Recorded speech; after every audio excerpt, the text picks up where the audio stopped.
లేదా నీ దగ్గర డబ్బు ఉందని పిలిచాడా? లేదా నువ్వు అందగాడు అనలేబా అందగత్వం దేవుడు పిలిచాడా?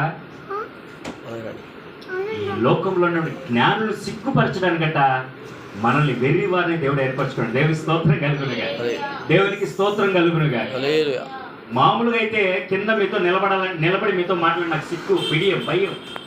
ఈ స్థలానికి వచ్చి నేను నిలబడగానే దేవుని ఆత్మ నా మీదకి వచ్చి అసలు నేను అక్కడ కూర్చున్నప్పుడు కూడా అనుకుంటున్నా, అమ్మగారు టైం ఇస్తున్నారు, అయ్యగారు నాతో చెప్తున్నారు, అయ్యగారు మీరే అంటుంటే నాకు భయం వేస్తుంది.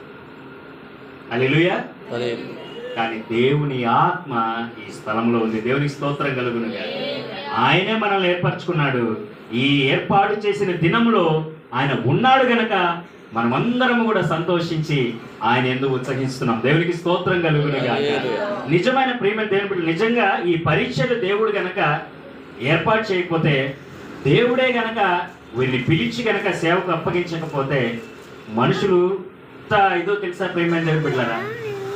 అమ్మగారు మా మధ్యన ఉన్నారు, మీరే ఇస్తారు, వాళ్ళే అంటుంటారు, సేవ నిజంగా అంటే మన ముందు అనుభవం కలిగిన సేవకులు సేవ అంటే చావుతో సమానమని అన్నారు కదా, నిజంగా అలాగే ఉంది అనుభవం అని అన్నారు. దేవునికి స్తోత్రం కలుగునుగా.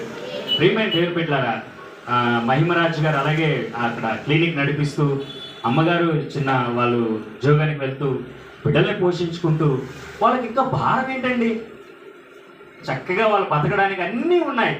దేవుని స్తోత్రం కలుగునుగా.